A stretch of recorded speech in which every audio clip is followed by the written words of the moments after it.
नमस्ते साथियों, मैं विकास कुमार आर्य, संयोजक शैल शिल्पी विकास संगठन।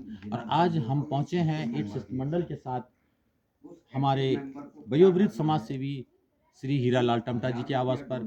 हीरालाल टमटा जी अपने आप में किसी परिचय के मोहताज नहीं है। 92 वर्ष की उम्र में भी आपका संघर्ष देखने लायक है। आप आज भी अपने शिल्पकार समाज की चिंता करते हैं, उनके लिए संघर्ष करते हैं। तमाम जिलाधिकारी, कमिश्नर ऑफिस में राजधानी तक लगातार पत्राचार के माध्यम से आप सेवा कर रहे हैं। और एक ऐसी विभूति के गांव, ऐसी विभूतियों का गांव अपने आप में एक स्मारक बन जाता है, एक धाम बन जाता है। तो ये जो मंडल मुख्यालय पौड़ी से लगा हुआ ढांडरी गांव है, ये विशेष रूप से इसलिए विशेषता रखता है क्योंकि इस गांव में हीरालाल टमटा जी निवास करते हैं, उनका परिवार निवास करते हैं। हीरालाल टमटा जी का जो सामाजिक संगठन और समाज के लिए जो संघर्षों का सफर है वो आज का नहीं है, 10-20 सालों का नहीं है, लगभग 50-60-70 सालों से आप लगातार समाज के लिए काम कर रहे हैं। और आप देखते हैं, हम लोग देखते हैं कि उत्तराखंड में पलायन हो रहा है, लोग अपने गांव को छोड़कर जा रहे हैं, लेकिन हीरालाल टमटा जी की ये सोच थी कि उन्होंने अपने इस पैतृक भवन को अपने संघर्षों के स्मारक के रूप में भी इसको सुसज्जित किया हुआ है। और इस कमरे के बीच अंदर जब हम जाएंगे तो आपको उस कमरे के अंदर उत्तराखंड के मूल निवासी शिल्पकार समाज से जुड़ी बहुत सारी ऐसी चीजें हम आपको दिखाएंगे कि जो एक प्रेरणा हम लोगों को देता है, बार बार हमें सोचने पे मजबूर करता है कि कैसे हमारे लोग संघर्ष अपने समाज के लिए करते हैं और वो मूल्यांकन समाज कितना उनका करता है। तो आज हम ग्राम ढांडरी पौड़ी गढ़वाल में हैं और हम आपको दिखाएंगे कि हीरालाल टमटा जी ने अपने इस घर को सुसज्जित कर अपने सामाजिक संघर्षों के स्मारक के रूप में बनाया है। तो हम अभी आपको दिखाएंगे कि ये पूरा हॉल है। सबसे पहले तो मैं अपने भाई सानू भाई से चाहूंगा कि ये पूरे कमरे को आप, ये जो स्मारक के रूप में बनाया गया है, आप इसकी पूरा वीडियो इसको आप इस तरह से ले कि ये क्या क्या कहाँ कहाँ से कलेक्शन करके आपने अपने जीवन के तमाम अवसरों को, अपने जीवन के तमाम जो भी उन्होंने संघर्ष किया है, ये प्रमाण है, ये प्रमाण है। साथियों, ये जो फोटो आप देख रहे हैं, ये फोटो अपने आप में एक बहुत बड़ा इतिहास प्रदर्शित करता है। इस फोटो में आप देखेंगे, आप थोड़ा नजदीक से दिखाएं, इसमें आप देखेंगे कि मुंशी हरिप्रसाद टमटा, जिनको हम गढ़वाल और उत्तराखंड का अंबेडकर कहते हैं, जब लखनऊ के दिलकुशा गार्डन में पायनियर कोर में सेना के द्वारा प्रथम जो सिविलियन मुंशी हरिप्रसाद टमटा जी को गार्ड ऑफ ऑनर से सम्मानित किया गया था, ये सन 1941 की फोटो है। साथियों, ये जो चित्र है ये आजादी से 5-6 साल पहले का चित्र है। अब आप देखिए कि तमाम अंग्रेज अफसरों के बीच उत्तराखंड का अंबेडकर, जिसको कहा गया है, मुंशी हरिप्रसाद टमटा जी बैठे हैं। ये बड़ा गौरव का और हमारे शिल्पकार समाज के लिए गौरव का विषय है। और ये चित्र अपने आप में ये शिल्पकार समाज के गौरव को प्रदर्शित करता है। आप ये कुंदीलाल टमटा जी का फोटो, जो हीरालाल टमटा जी के पिताजी हैं, ये उनका फोटो है। आप शिल्पकार समाज के प्रथम अध्यक्ष गढ़वाल में रहे हैं और पूरा परिवार ही शिल्पकार समाज के विकास के लिए, मूल निवासियों के लिए काम करता है। आप देखेंगे कि हीरालाल टमटा जी भारतीय दलित साहित्य अकादमी के राष्ट्रीय सम्मेलन में, ये फोटो वहाँ की है। राय बहादुर मुंशी हरिप्रसाद टमटा जी की 129वीं जयंती में जो केंद्रीय मंत्री अजय टमटा जी, और कोई भी उत्तराखंड का कोई भी ऐसा मुख्यमंत्री, ऐसा सांसद, ऐसा विधायक या कोई भी ऐसा राजनेता नहीं है जो टमटा जी के संघर्षों को न जानता हो और टमटा जी के संघर्षों को प्रदर्शित करता हुआ उनके घर में ये म्यूजियम हम आपको दिखा रहे हैं। ये देखिए, बाबा साहब डॉक्टर अम्बेडकर जी को किस तरह से इसी स्मारक में स्थान दिया गया है। और क्योंकि ये तमाम जो भी चीजें आप देख रहे हैं, ये बाबा साहब अम्बेडकर की ही बदौलत है कि हमारे समाज सुधारक, हमारे क्रांतिकारी समाज सुधारक संविधान और कानून को मद्देनजर रखते हुए कानून के साथ बड़े बड़े संघर्षों को अंजाम देते हैं। तो ये हीरालाल टमटा जी का, ये टमटा जी के 2002 में जब 50 साल शादी के पूरे हुए थे, ये उसका एक छाया चित्र हमारे सामने है। ये टमटा जी ने अपनी दादी के चश्मे को भी इस स्मारक में जगह दी है। ये टमटा जी की दादी का चश्मा है जो यहाँ पे लगा है। यहाँ पे आप देखेंगे हीरालाल टमटा जी, शकुंतला देवी जी का ये फोटो है और पूरे परिवार के साथ टमटा जी के ये फोटोग्राफ से आप देखिए 1966 का ये फोटो, जब हीरालाल टमटा जी विकास खंड दसोली जनपद चमोली में सेवारत थे, उस समय का ये तस्वीर है। इस तरह के कई चित्र, कई प्रमाण पत्र, कई सम्मान पत्र आपको देंगे। ये सन 2020 का शैल शिल्पी विकास संगठन का तृतीय स्थापना दिवस के अवसर की फोटो है, जिसमें वयोवृद्ध समाज सेवी श्री हीरालाल टमटा जी, श्री बलवंत सिंह भारती जी को संगठन द्वारा जब सम्मानित किया गया था, इस तस्वीर को भी स्मारक में स्थान दिया गया है टमटा जी के द्वारा। और आगे मैं आपको दिखाऊंगा कि ये कुछ तस्वीरें हैं। ये जब शैल शिल्पी करमवीर जयनंद भारती जी की स्मृति में शैल शिल्पी विकास संगठन जो पराक्रम दिवस मनाता है, ये उस अवसर की फोटो है। इधर तमाम ये सम्मान पत्र, ये अलंकार, ये पारितोषिक, यही एक समाज सुधारक का सम्मान होता है, यही उसकी पूंजी होती है। तो ये एक स्मारक है। मेरा सुझाव टमटा जी को आज उनके आवास पर आके मेरा सौभाग्य है कि मुझे आज टमटा जी के इस स्मारक में और इस घर में आने का मौका मिला।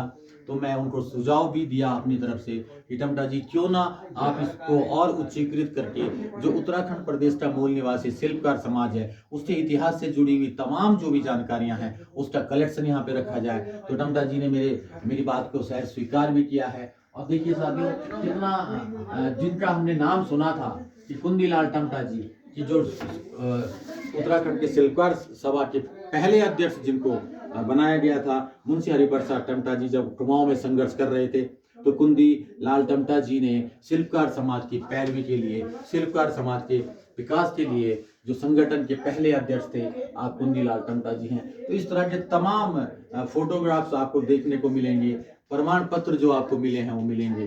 तो ये कुछ ऐतिहासिक चीज़ों का संग्रह करके मैं समझता हूँ हीरालाल टमटा जी ने शिल्पकार समाज के ऊपर बड़ा परोपकार किया है। क्योंकि कोई भी व्यक्ति अगर शिल्पकार समाज के विषय में जानना चाहेगा, जब तक हीरालाल टमटा जी हमारे बीच हैं, जरूर उसको इसमें कुछ ना कुछ देखने और समझने को मिलेगा। मैं ये वीडियो और ये जो पूरा स्टोरी आपके साथ इसीलिए शेयर कर रहा हूँ कि हम लोग जाने कि हमारा कितना बड़ा इतिहास है, हमारे बुजुर्गों ने कितना संघर्ष किया है, और आज भी हम लोग शिल्पकार समाज उत्तराखंड में उपेक्षित है। रही बात राजनीतिक ताकत के विषय में, तो राजनीतिक रूप से भी हम दोयम दर्जे के बन चुके हैं। 92 में जब बलदेव सिंह आर्य जी का निधन हुआ, उसके बाद से तमाम गढ़वाल में कोई भी ऐसा नेतृत्वकारी नेता तैयार नहीं हुआ जो समाज की पैरवी कर सके। तो हमारे कई अभाव हैं, कई हमारे वो हैं। तो इन सबको, और इस स्मारक में जो पूरा स्मारक एक बार फिर से आप दिखाएं सानू भाई, तो ये जो स्मारक है, इस स्मारक का जो सबसे महत्वपूर्ण, वैसे तो तमाम चीजें सभी महत्वपूर्ण है, अपने आप में अपनी और सारी कथा बयां करने के लिए ये फोटोग्राफ्स, ये चीजें हैं। लेकिन मेरा जो मन गदगद हुआ वो इस तस्वीर को देख के हुआ कि ये तस्वीर जो है हमारे उत्तराखंड के अंबेडकर मुंशी हरिप्रसाद टमटा जी को जब गार्ड ऑफ ऑनर 1941 में दिया गया, ये उस वक्त का फोटो है। तो साथियों, ये फोटो अपने आप में एक गौरव का प्रतीक है कि कैसे विदेशियों ने हमारे सुधारकों का आकलन किया, उनके कार्यों को और जो उनके द्वारा किया गया उसका आकलन विदेश से आए हुए लोगों ने किया। और अंग्रेजों ने 1941 में मुंशी हरिप्रसाद टमटा को लखनऊ में गार्ड ऑफ ऑनर दिया, मुंशी की उपाधि दी। तो ये बहुत बड़ी बात है। तो मैं धन्यवाद करूंगा कि टमटा जी ने एक बहुत सुंदर ये जगह बनाई है। कोई भी व्यक्ति आए उसको यहाँ पे आके बड़ा अच्छा लगेगा और टमटा जी के विषय में जानने समझने का मौका मिलेगा। और टमटा जी को कई सम्मान मिल चुके हैं, कई अवार्ड टमटा जी को समाज के द्वारा दिए गए हैं। और मैं चाहूंगा, मेरी ये इच्छा होगी कि टमटा जी का आशीर्वाद हमेशा हम पे बना रहे, वो 100 साल से भी अधिक तक जिए और उनके अनुभवों का, उनके संघर्षों का लाभ हमें मिलता रहे। तो ये अभी टमटा जी का सुंदर गाँव है और अभी हमने बैठे हैं और तमाम लोग यहाँ पे बैठे हैं। और टमटा जी, सिर्फ आप 2 बात ये कहिएगा कि आज आपके घर पे हम लोग आए हैं, हम धन्य हो गए। और ये एक हमारे लिए किसी धाम से कम नहीं है कि हमारे समाज, बैठी रहिए, बैठ जाइए, आपने ये कुर्सी में ले लेता हूँ ना। तो टमटा जी के पास ये एक हमारे लिए एक धाम के रूप में है। कैसे हमारे आज बॉडी में उन्होंने आना था लेकिन नहीं आ पाए, तो टमटा जी के सामने थोड़ा कैमरा ला के और 2 बातें कर लेंगे, उसके बाद हम दूसरा वीडियो सीख लेंगे। टमटा जी, आज हम आपके घर में, आपके द्वारा जो स्मारक बनाया गया बहुत सुंदर, और इसे देखकर मन बहुत खुश हुआ कि आपने किस तरह से एक शिल्पकार समाज के संघर्षों के आंदोलन को, और जो मुंशी हरिप्रसाद टमटा जी को जो गार्ड ऑफ ऑनर दिया गया, उस फोटो को देख के तो हमारा मन खुश हो गया। तो आज हम आपके पास आए, 2 शब्द आप अपनी तरफ से कहें ताकि आपका संदेश भी तमाम उत्तराखंड और देश भर में जा सके। देखिए, आज मेरे घर में डॉक्टर प्रमोद कुमार, प्रदेश अध्यक्ष PPID, और वंचित स्वराज समाचार पत्र के संपादक श्री विकास कुमार, महासचिव और संयोजक शैल शिल्पी विकास संगठन कोटद्वार गढ़वाल के श्री भारती पत्रकार ग्राम बाड़ा बिडौल सिंह के, और श्री सोनल कुमार, उपाध्यक्ष प्रादेशिक शिल्पकार कल्याण समिति पौड़ी के, और अन्य लोग भी मेरे घर पे पधारे हैं। मैं उनका शुक्रगुजार हूँ कि उन्होंने अपना बहुमूल्य समय निकाल करके और मेरे घर को पदार्पण किया है। तो आज मैं अपने को खुद किस्मती समझ रहा हूँ। हम लोगों ने मिल करके समाज के लिए और खासकर शिल्पकार समाज के लिए और शोषित, वंचित, दबे हुए, कुचले हुए लोगों के लिए जो काम किया है, उसके परिणाम स्वरूप आज हम लोग मुंह खड़ा करके, सिर खड़ा करके जी रहे हैं। तो ये उन लोगों की बदौलत था जो उस समय जब संसाधन विहीन था पूरा उत्तराखंड, उस समय पैदल चल के इन्होंने समाज को एकजुट किया। मैं आपको पीछे ले जाना चाहूँगा।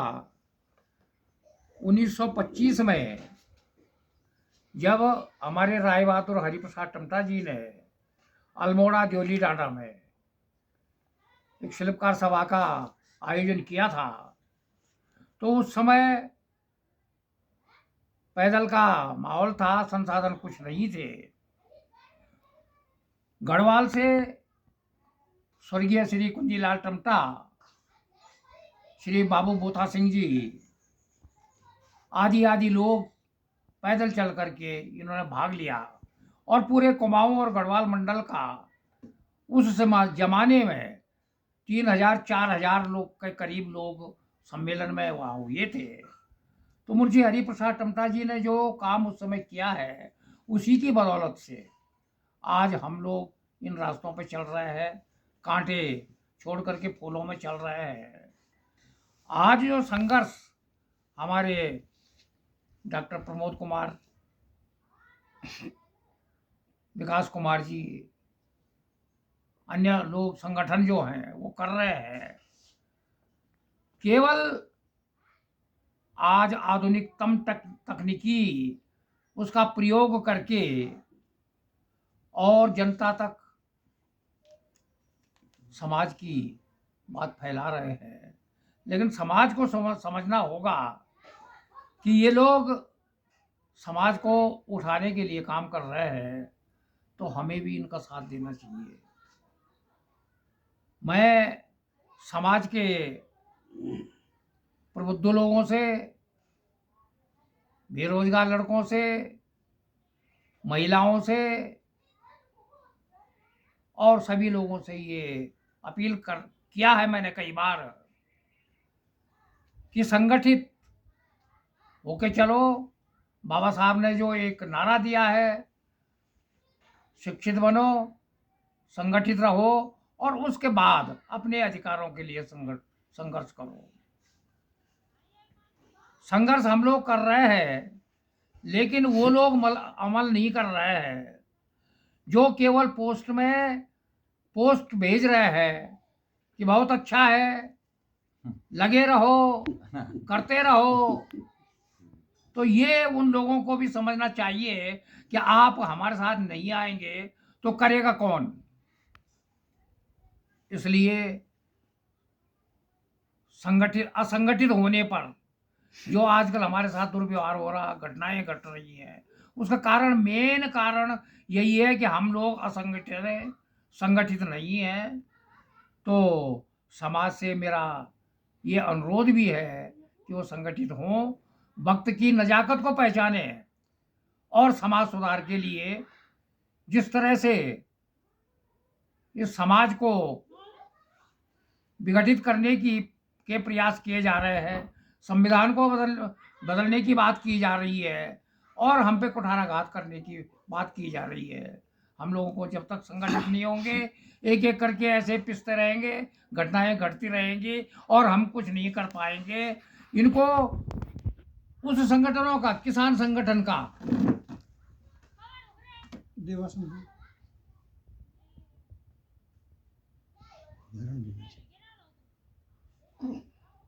किसान संगठन का अनुसरण करना चाहिए।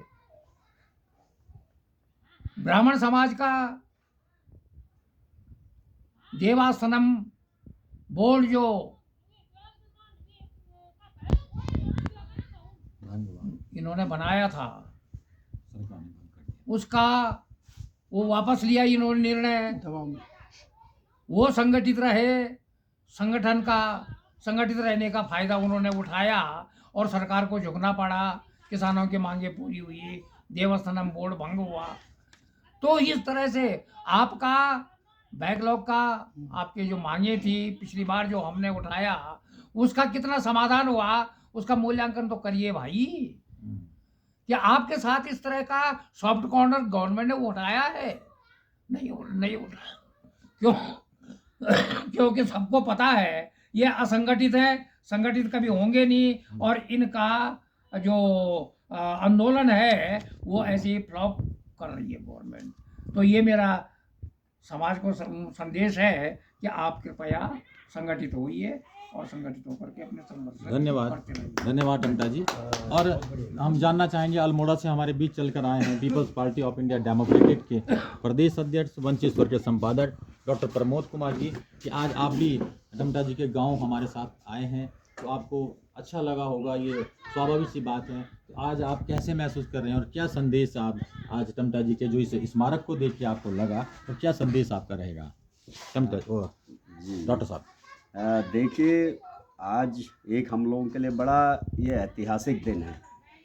हम लोग बहुत लंबे समय से, मैं भी पिछले 25 सालों के समय से माननीय टमटा जी को जानता हूँ। उनके साथ हमने उस दौर में भी कई कार्यक्रमों में हिस्सेदारी करी, उसके बाद भी समय समय पर करते रहते हैं। अभी पिछले महीनों जब बैकलॉग की लड़ाई चल रही थी 1-2 महीने पहले, उस समय भी हम लोग आए थे।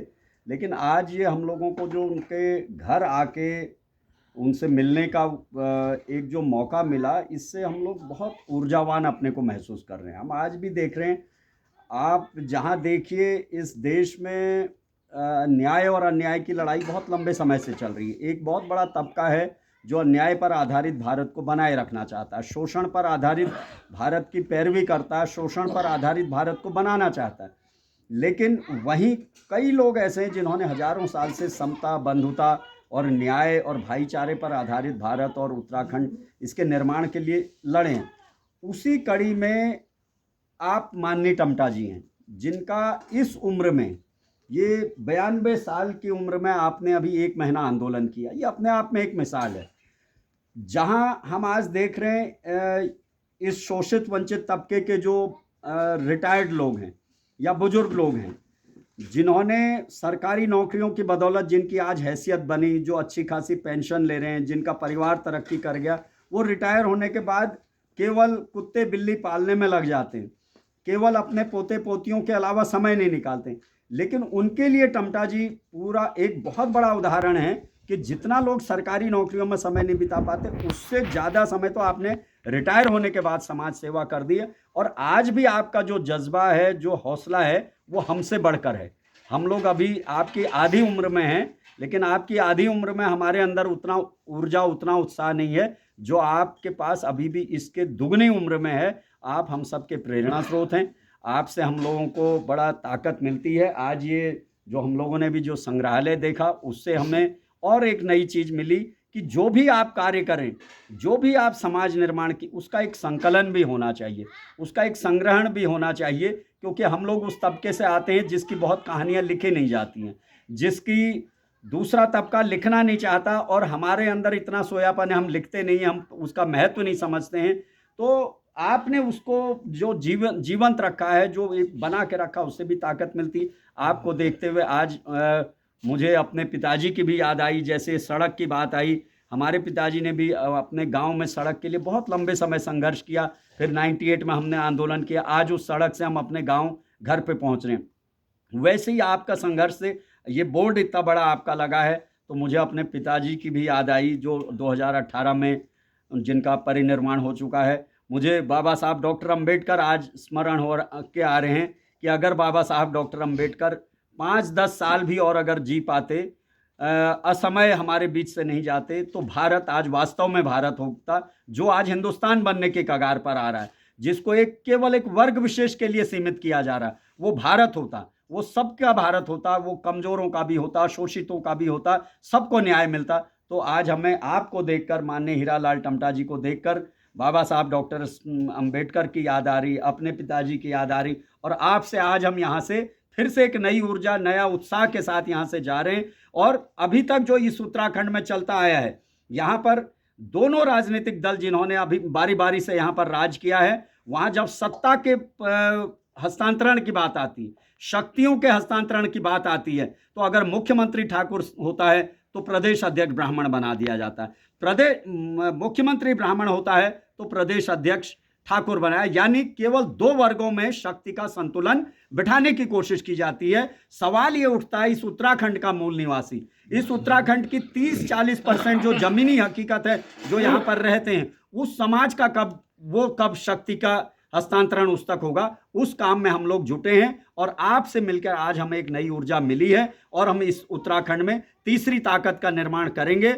और इस उत्तराखंड में बाबा साहब डॉक्टर अंबेडकर के रास्ते पर समता, बंधुता और न्याय पर आधारित भारत और उत्तराखंड के निर्माण के लिए पीपीआईडी को खड़ा करेंगे। इसके लिए आज हमें एक नई ऊर्जा मिली है। मैं विकास भाई का भी बहुत बहुत धन्यवाद करता हूं कि आपने इस पूरे प्रोग्राम को जो एक मीडिया कवरेज दी है, ये अपने आप में ये बहुत ज़रूरी हिस्सा है, और आप इस काम को बराबर करते रहते हैं। आप कोटद्वार से आप संघर्ष कर रहे हैं, आप वहाँ पर चुनौती दे रहे हैं, तो हम लोग यहाँ भी पूरे इधर भी हम लोग तैयारी कर रहे हैं कि हमारा पौड़ी में भी प्रत्याशी लड़ेगा, श्रीनगर भी लड़ेगा, अन्य सीटों पर भी लड़ेंगे, और हम पीपीआईडी को उत्तराखंड की विधानसभा में 2022 में बनाने के लिए आप माननीय हीरालाल टमटा जी से एक नई ऊर्जा आज लेकर जा रहे हैं। मैं फिर से विकास भाई का धन्यवाद करता हूं, और माननीय हीरालाल टमटा जी का, वीरेंद्र भारती जी जो एक बहुत ज़बरदस्त पत्रकार हैं, जिनसे आज मिलने का मौका मिला, सुनील भाई जिन्हें आज हमने यहाँ जिले की जिम्मेदारी दी है पीपीआईडी के, मैं सभी का धन्यवाद करता हूँ। और टमटा जी के परिवारजनों का भी धन्यवाद करता हूं कि उन्होंने हमें काफ़ी भोजन कराया और इतना सहयोग किया, तो आप सभी का धन्यवाद। तो ये थे डॉक्टर प्रमोद जी। और साथियों, ये वीडियो और ये जो पूरी स्टोरी डॉक्यूमेंट्री के रूप में आप तक हम पहुंचाने की कोशिश कर रहे हैं, ये सिर्फ ये इसके पीछे यही उद्देश्य है कि हम लोग जाने कि हमारे पास हीरालाल टमटा जी के रूप में एक हीरा आज भी हमारे पास मौजूद है। साथियों, आज आपकी अवस्था लगभग 92 वर्ष हो चुकी है। आज वो फिर भी इस उम्र में भी इतनी चढ़ाई और उतराई के बाद पौड़ी जाते हैं, देहरादून जाते हैं, कोटद्वार जाते हैं, लेकिन आज शरीर कहीं ना कहीं जवाबदेही जाता है, उम्र का तकाजा होता है। ये बड़ा दुर्भाग्य रहा कि सन 2000 में उत्तराखंड बना, और अगर उस समय की दल, उस समय समाज आकलन करता और राज्य बनने के तत्काल बाद पौड़ी विधानसभा से अगर हीरालाल टमटा जी को नेतृत्व करने का मौका मिलता तब 20 साल पहले, तो आज स्थितियां कुछ और होती, लेकिन समाज का आकलन ये हो नहीं पाए, और इस समय 2022 में वो चुनाव लड़ने की स्थिति में नहीं है। नहीं तो हीरालाल टमटा जी से योग्य कर्मठ कोई कैंडिडेट पौड़ी विधानसभा में नहीं है। आज आप देखिए लगभग 17 लोग दावेदारी प्रस्तुत कर रहे हैं पौड़ी आरक्षित सीट में, और उनमें से कई आईएएस भी हैं, कई इंजीनियर्स हैं, कई बड़े बड़े अपने आप को बताते हैं, लेकिन ये तमाम ऐसे लोग हैं कि जो 5 सालों तक कहीं नजर नहीं आते। जो आईएएस आज चुनाव लड़ने आ रहे हैं, मैं उनको भी संदेश देता हूं कि उनको विधायक बनने की आवश्यकता नहीं थी। उनके पीछे जो आईएएस लिखा हुआ है, अगर वो आईएएस के पदनाम के साथ मंडल मुख्यालय पौड़ी में 10 बाई 12 का कमरा लेके भी रहते, ऑफिस बना के, तो समाज का भला इसी से कर दे सकते थे, उनको विधायक बनने की आवश्यकता नहीं थी। तो धन्यवाद। आज आपने ये पूरी रिपोर्ट देखी ग्राम सभा ढांडवी से, हीरालाल टमटा जी के इस धाम से, और शकुंतला टमटा आपकी धर्मपत्नी है। इस अवसर पर मैं उनको भी प्रणाम करता हूँ, नमन करता हूँ, जिन्होंने कहीं ना कहीं टमटा जी के संघर्षों में बराबर का साथ दिया, क्योंकि जीवन संगनी किसी भी व्यक्ति का आधा शरीर होता है, आधा जीवन उसी के साथ होता है। तो उनको भी नमन करते हैं और उनकी सोच को नमन करते हैं कि उन्होंने अपना एक ये जो स्मारक के रूप में बनाया। तो आपको अगर ये वीडियो, ये स्टोरी आपको अच्छी लगे तो प्लीज़ इसे शेयर कीजिएगा और ज़्यादा से ज़्यादा लोगों तक इसको पहुंचाएं, ताकि हीरालाल टमटा जी के जीवन से, उनके संघर्षों से कोई और भी प्रेरणा ले। धन्यवाद। जय भीम, जय भारत, जय संविधान।